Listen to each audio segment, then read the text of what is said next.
ค่ะวันนี้นะคะก็จะมาชวนทุกคนนะคะมาทำอะไรนะ สลาม ของกาวลาเทค มีอะไรบ้างคะวัสดุมีอะไรบ้างคะ พัสดุนะคะก็ มี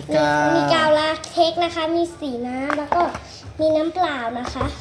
มีภาชนะแล้วก็มี ภา ช้อ ช น นะ ภาชนะใช่ค่ะ ครับ แล้วก็มีช้อนของเซเว่นนะคะ ค่ะ มีน้ำเปล่าแล้วก็มีครีมอาบน้ำ โอ ค่ะ เคมาเริ่มกันเลย เริ่มกันเลยค่ะ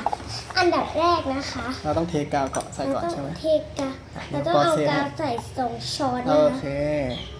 คะ เดี๋ยวก็อย่า มันไม่ออก อย่าปอโอ๊ยอย่าปอเทให้เลยนะ 2 ช้อนนะคะบอ ค่ะ 2 ช้อนไม่รู้ว่าจะมั่นใจหรือเปล่าที่ดูในคลิปนะคะ เดี๋ยวนะครับลูก ปอจำวิธีไม่ได้ปอจำได้อยู่ไหมอะวิธีอะกาวลาเทคนะคะถึงเขาเรียกว่ากาวลาเทคเพราะว่าเป็นสีขาวไงคะใช้แบบขุ่นนะคะ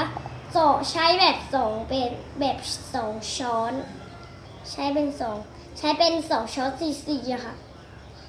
ถ้าใครอยากทำก็ทำได้นะคะแต่ต้องขอมากก่อนนะคะถ้าใครอยากทำก็ขออนุญาตค่ะคุณพ่อคุณแม่ก่อนนะคะต่อไปใส่อะไรต่อ ใช่ไหมใส่น้ำใช่ไหม ไม่รู้ ใส่น้ำไป2 ช้อนอ่ะ อะไร นี่ 1 2 คนเลยคนให้มันเข้ากันค่ะ โอ้ยเหนียวมากเลยอ่ะ คนเบาๆคนเบาๆให้มันเข้ากัน เริ่มเหนียวแล้วนะคะ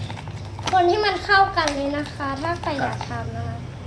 ถ้าใครอยากทำอย่างนี้ก็ได้เลยใส่เสียอะไรก็ได้ คนเบาๆหลบเบาๆให้เนื้อมันเข้ากัน ให้เนื้อมันเข้ากันนะคะ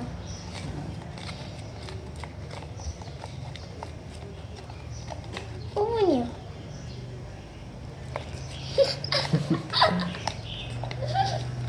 ไหนได้ยังคนให้เข้ากัน กาย เข้ายัง ไม่รู้ ไหนเราพอดูสิ ถ้าใครอยากทำก็ถ้าเด็กๆอยากทำนะคะ ต้องขออนุญาตคุณพ่อคุณแม่ก่อนนะคะ ต่อไปใส่อะไรนะครีมอาบน้ำใช่ไหม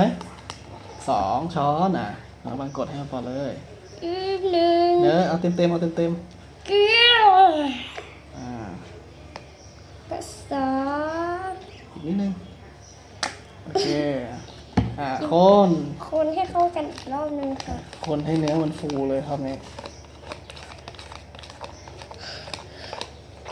เฮ้ยว่าจะรอดหรือเปล่านะพ่อปอ คนไปเรื่อยๆนะ ปอว่าจะรอดไหม รอด แต่ว่าในคลิปเขาหลอกเราหรือเปล่าเอ้ยเริ่มหนีบแล้วโอ้ คนไปเรื่อยๆเลย ปอผู้อยากทำอ่ะ ปอถ้าวันหลัง